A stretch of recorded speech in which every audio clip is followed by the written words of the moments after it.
24 años sin José Luis Cabezas, uno de los horrores más tristes, más dramáticos, más impactantes que ha tenido la democracia en la República Argentina. Gabriel Michi era su compañero, era su amigo, era su colega y estuvo marcado también a fuego por lo ocurrido en Pinamar hace 24 años, Gabriel. Sí, sin duda son esos hechos que en la vida de cualquier persona te marcan con todo, hay un antes y un después de todo esto, pero también ha sido un hecho que marcó la historia argentina, ¿no? Un hecho de estos bisagras donde cada uno recuerda dónde estaba, qué estaba haciendo en el momento que se enteró de esta noticia. Bueno, en mi caso, yo estaba con José Luis cubriendo la temporada de verano en Pinamar para la revista Noticias y bueno, tuve que prácticamente descubrir lo que había pasado porque José Luis había desaparecido después de la fiesta de cumpleaños de Oscar Andreani, nada se sabía de él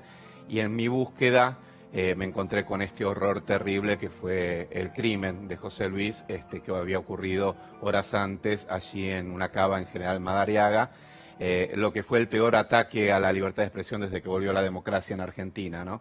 Y bueno, la verdad que son hechos que nos marcan a la Argentina por el hecho en sí mismo y por lo que pasó después también, ¿no? Por la reacción colectiva, por la comunión entre la sociedad y los periodistas reclamando justicia, porque pasaron 24 años y todavía esta frase, el no se olvidan de Cabezas, la recordamos con tanta fuerza, porque hay más de 70 lugares en la Argentina que llevan el nombre de José Luis Cabezas, calles, barrios, plazas, algo que nunca pasó con ningún periodista en el mundo.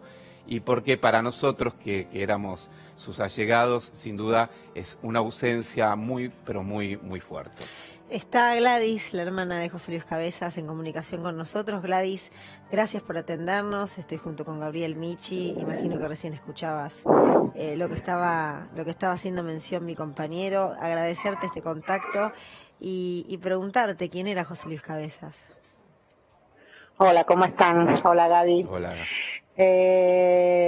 Bueno, José Luis Cabezas era una persona muy buena, un buen amigo, un buen padre. Y era una persona que amaba su trabajo, lo amaba profundamente. Yo estoy seguro que, hoy lo dije a la mañana, ¿no? Más allá que era muy miedoso, seguro que con el COVID tendría miedo, pero también sería muy valiente y estaría con su cámara recorriendo las calles y corriendo para sacar fotos. Ese era José Luis Cabezas, un trabajador, un reportero gráfico. Gladys, bueno, hemos hablado infinidad de veces con Gladys, sin cámaras, en la vida cotidiana, y un poco lo que le pasó a Gladys y a mucha gente es poder dimensionar lo que era José Luis como fotógrafo después de que pasó lo que pasó, ¿no? Todos, por ahí los que convivíamos en el trabajo cotidiano con José Luis, veíamos lo que él era como fotógrafo, pero por ahí el común de la gente no sabía, y lo vio después, ¿no? Contanos qué fue redescubrir al José Luis fotógrafo. Y sí, la verdad que nosotros descubrimos al José Luis fotógrafo, está buenísimo, está buenísimo, la verdad que muy orgullosa, muy orgullosa.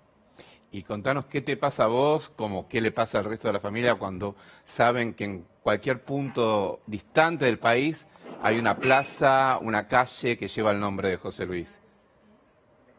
Nos emocionamos mucho, nos emocionamos y nos sorprende, que es lo que decíamos, ¿no? Nunca pasó algo así con un reportero gráfico. Yo me imagino que José Luis marcó un antes y un después. Me imagino que pasa todo esto por cómo fue, ¿no? Un crimen mafioso. Como bien vos lo explicás en tu libro, Gaby, y como lo dice todo el mundo, ¿no? Que fue un crimen mafioso. Y yo creo que eso fue lo que impactó. Y recordarlo a José Luis hoy mismo, Gaby, vos estuviste en el Zoom que hicimos esta mañana para recordarlo y había 70 personas en el Zoom. Que bueno, nada, yo pensé, digo, bueno, la gente no va a tener tiempo, a la mañana tiene que ir a trabajar y demás. Pero sin embargo estaban ahí. Estaban ustedes los compañeros, estaba la familia y había gente que te aseguro que me conocen y me pidieron para entrar al Zoom, o sea, fue eso. Nada más, ¿no? Y el reconocimiento, y ese reconocimiento de las calles, como decís vos, de las esquinas, de los barrios, en España, que yo estuve en España, en el pueblo de papá, y bueno, y hay una calle con el nombre de José Luis Cabezas. Gabriel, ¿qué pasó? ¿Y qué reflejas en ese libro? Que además has vivenciado en primera persona una de las historias, decíamos, más tristes y más trágicas de la democracia argentina.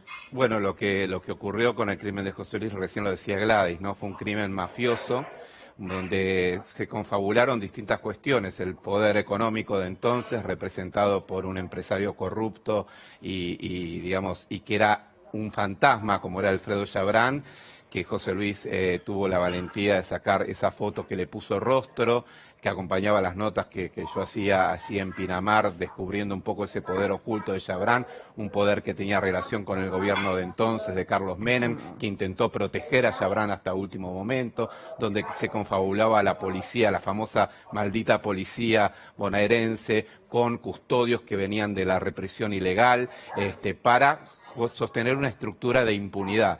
Y bueno, el haberlos puesto a la luz con las fotos de José Luis, con el trabajo periodístico que hacíamos, le generaba algunos problemas. Y bueno, lamentablemente la respuesta fue un crimen de estas características, donde a José Luis lo secuestran, lo asesinan, prenden fuego su cuerpo, sin ningún tipo de posibilidad de defenderse.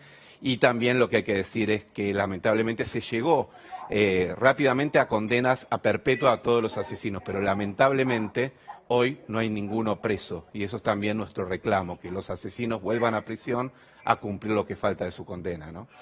Gladys, ¿qué recordás de un día como hoy hace 24 años? ¿Cómo te enteraste? Nosotros nos estamos veraneando con mis padres en el campo, en una casa que tiene una tía mía. Y nada, mi papá justo jugaba, creo que Independiente y Boca, mi papá era Independiente, y pusimos la radio porque él quería escuchar el partido, y suspendieron el partido para dar la noticia. Bueno, te imaginás cuando dijeron que se encontró muerto, calcinado a un reportero gráfico, a un periodista de la revista Noticias. Bueno, mi mamá, sin saber nada, dijo, mi hijo. Y yo le dije, mami, ¿qué tiene que ver? No, en Madariaga. Bueno, la cuestión que después dijeron el nombre, y bueno, ya todo fue un caos. Volvernos a Buenos Aires, empezar a enterarnos de a poco, porque nosotros no teníamos ni idea. Nosotros pensábamos que José Luis había tenido un accidente con el auto, encima ese año había llevado a los nenes, estaba Carly, y aparte había llevado a Juan y Agustina, que vivían en Buenos Aires, los hijos de su primer matrimonio. Dijimos, ¿qué pasó? Bueno, nos fuimos enterando de a poco. Y la verdad que creo que es el día de hoy que no lo podemos creer lo que le pasó a José Luis. Un tipo tan sencillo, No, yo no lo puedo creer, te lo juro. A veces digo, este era mi hermano. Incluso cuando la gente, esa cosa de que la gente está y pone calle, yo digo, este era mi hermano. Este tipo, el que yo jugaba, el que yo hablaba, el que éramos con pinche, que vivimos nuestra adolescencia, es mi hermano. La verdad que no lo puedo creer a veces. Gaby, ¿cómo llegas a seguir todos los indicios hasta encontrar parte de la verdad? Y porque nosotros con José Luis habíamos trabajado mucho la investigación sobre Alfredo Chabrán y sus negocios raros allí en Pinamar, que estas investigaciones también derivaron en poder conseguir el dato para esa famosa fotografía que se hace un año antes del crimen.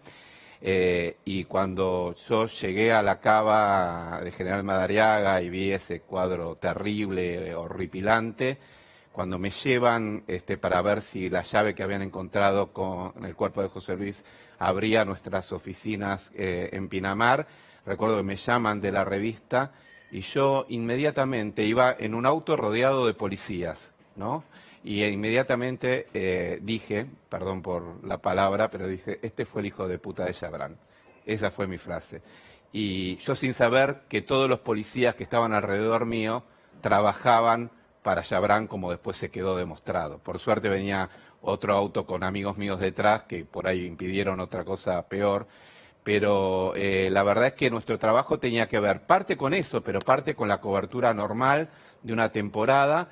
Y lo disfrutábamos con José Luis. La verdad que nos conocíamos mucho, éramos amigos, nos hacíamos bromas y cuando teníamos que ponernos en la cosa más investigativa lo hacíamos con toda la pasión que amerita el periodismo, ¿no? Y bueno, la verdad es que después empezamos a indagar un poco más y cuando caen Gustavo Preyeso, el asesino de José Luis, y empiezan a hacerse los cruzamientos de llamados, se evidencia que era así, que había partido, era una estructura mafiosa, cuya cabeza era Alfredo Chabrán, cuyo segundo era Gregorio Ríos, el jefe de su custodia, que había contratado a estos policías que le garantizaban parte la liberación de la zona en Pinamar, y que eran policías que a su vez trabajaban con delincuentes. Es decir, era un resumen de todos los males de la Argentina en un caso emblemático para todos, ¿no?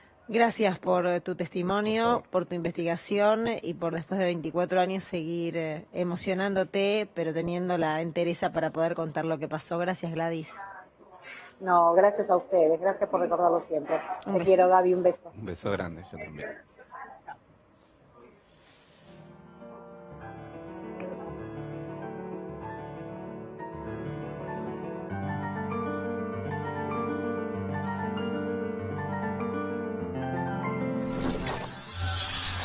Colapso sanitario en algunas